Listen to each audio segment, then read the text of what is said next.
پانی میں، غذا میں، کھانے میں، تو تم کون ہوتے ہو اپنے دسترخوان سے بھگانے والے؟ آئے ابراہیم، 90 سال سے اس بوڑھے نے میرا نام نہیں لیا ہے، 90 سال سے پھر بھی ہم نے اس کو کھلایا ہے، ہم نے اس کو پلایا ہے، تم کون ہوتے ہو اس کو اپنے دسترخوان سے بھگانے والے؟ کھلاؤ، یہ رزق ہم نے دیا ہے، تم نے نہیں۔ جب بوڑھے کے سامنے یہ بات آئی تو بوڑھا کہنے لگا ابراہیم، تمہارے رب کی رحمت کو دیکھ کر، تمہارے رب کی رحمت کو سن کر آج مجھے یقین آ گیا کہ وہی رب العالمین ہے، وہی ساری کائنات کا پالنے والا ہے۔ اے ابراہیم، اب کھانا میں اس وقت کھاؤں گا جب آپ مجھے اسی رب سے میرا رشتہ جوڑ دیں گے، اسی رب سے مجھے جوڑ دیں گے اور مجھے بھی اس رب کا ماننے والا بنا دیں گے۔ میرے پیارے ساتھیوں، اس واقعے نے کلیئر کر دیا ہے، اس واقعے نے بالکل صاف کر دیا ہے کہ اللہ کا نام جو نہیں لے رہا ہے، اللہ اس کو بھی کھلا رہا پلا رہا ہے۔ ہم اپنے بیٹے کی شادی میں اس کو بلاتے ہیں جس نے ہمیں بلایا ہو، یا جو ہمارے ہمدرد ہم ان کو دعوت دیتے ہیں۔ اگر ہمارا تھوڑا سا بھی جھگڑا کسی سے ہے تو ہم لسٹ سے، فہرست سے اس کا نام کاٹ دیتے ہیں۔ ہمارے بیٹے کی شادی میں یہ نہیں آئے گا، وہ نہیں آئے گا، یہ نہیں آئے گا۔ لوگوں، ہم اپنے گھر کے کھانے کے دسترخوان پر اپنے دوستوں کو بلاتے ہیں، دشمن کو نہیں۔ لیکن اللہ رب العالمین مومنوں کو بھی کھلاتا ہے، کافروں کو بھی کھلاتا ہے۔ اللہ وہ ہے جو کبھی یہ نہیں دیکھتا کہ اس بندے نے کلمہ پڑھا ہے، یہ میری عبادت کرتا ہے، ہم اس کو کھلائیں، اور یہ مندر کا پجاری ہے، دیوی دیوتاؤں میں آستھا رکھتا ہے، ہم اس کو نہ کھلائیں۔ میرے بھائیوں، اللہ رب العالمین کی شان کریمی اور شان ربوبیت یہ ہے کہ آج تک اس نے بھید بھاؤ نہیں کیا ہے، آج تک اس نے کسی کے درمیان تفریق نہیں کی ہے۔ یہ قرآن ہمیں درس دیتا ہے کہ آپ بھی کسی کے ساتھ بھید بھاؤ نہیں کر سکتے۔ یہ قرآن کی ابھی ایک آیت ہے جو میں نے آپ کے سامنے رکھی ہے، آئیے دوسری آیت سناتے ہیں ہم آپ کو۔ اس آیت کے اندر اللہ رب العالمین نے پوری دنیا کی انسانیت کو ایک خاندان سے جوڑ دیا ہے کہ تم ایک خاندان ہو۔ جب خاندان ایک ہے تو سب رشتہ دار ہوئے۔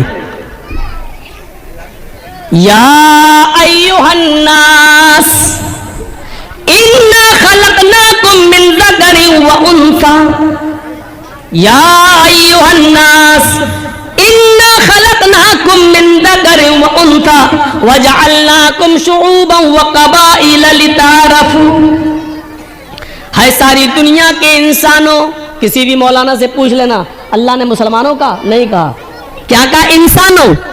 یا ایھا الناس، ہے ساری دنیا کے انسانوں، انا خلقناکم من ذکر و انثی، ہم نے تم کو ایک مرد ایک عورت سے، ایک پرش اور ایک استری سے جنما ہے۔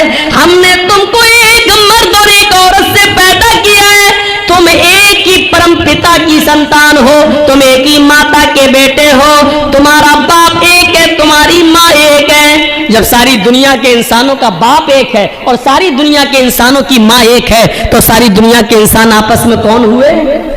کلیئر ہے بھائی؟ بھائی، یہ چھوٹے موٹے رشتے تو ہمیں بھی بنانا آتے ہیں۔ جب باپ ایک ہو، ماں ایک ہو تو سب بھائی بھائی ہوئے۔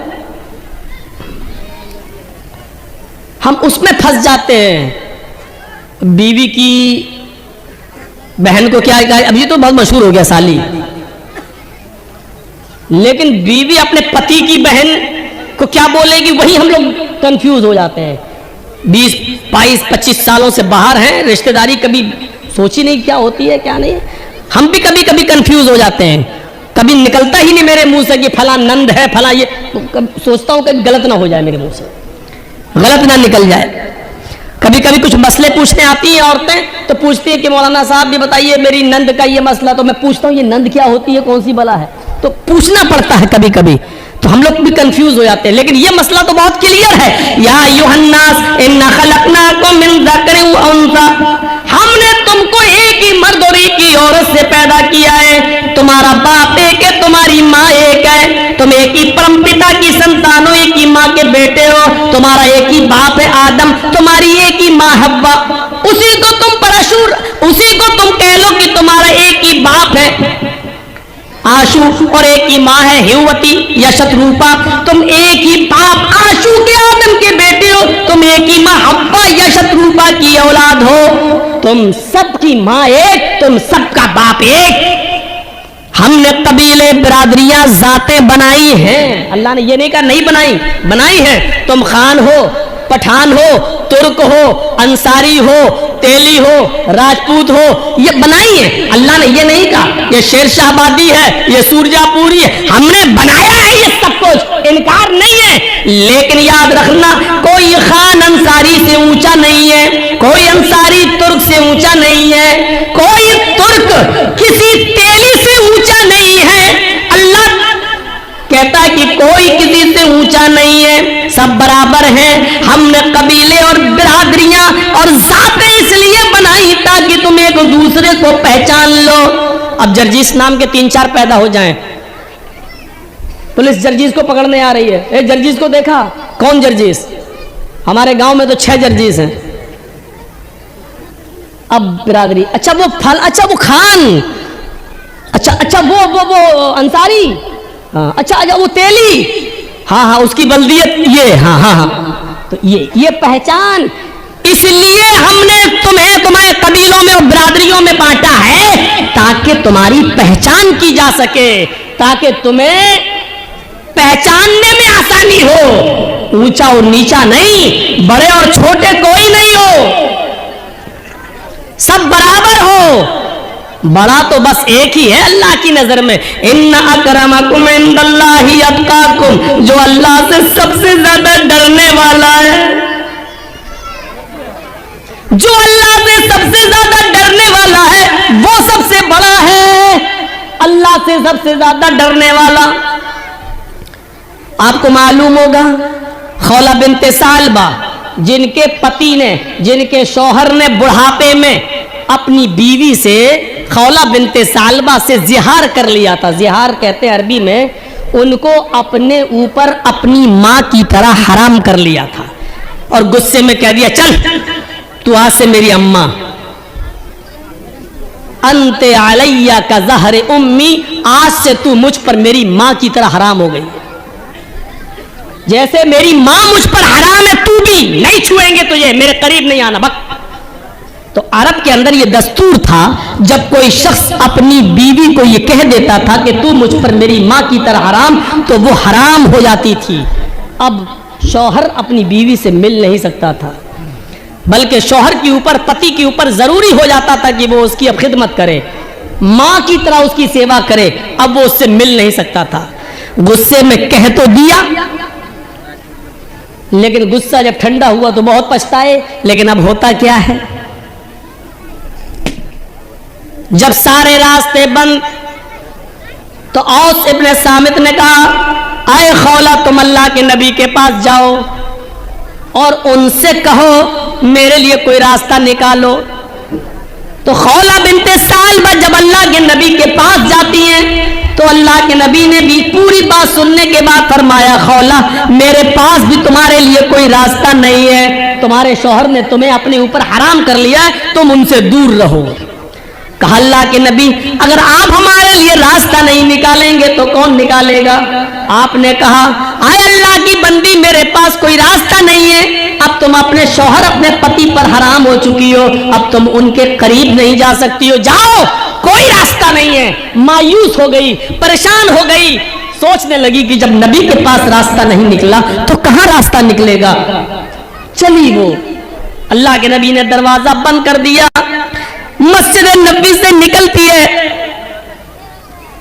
اللہ کے نبی کے حجرے سے نکلتی ہے، مسجد نبی کے دروازے کو دیکھتی ہے، حجرہ اور مسجد قریب قریب، مسجد نبی کے دروازے کو دیکھتی ہے، مسجد میں گھس جاتی ہے، وضو بناتی ہے اور 2 رکعت نفل نماز پڑھتی ہے، اور نماز پڑھنے کے بعد اللہ سے دعا مانگتی ہے الہ العالمین میرے پتی نے مجھے اپنے اوپر حرام کر لیا ہے، محمد رسول اللہ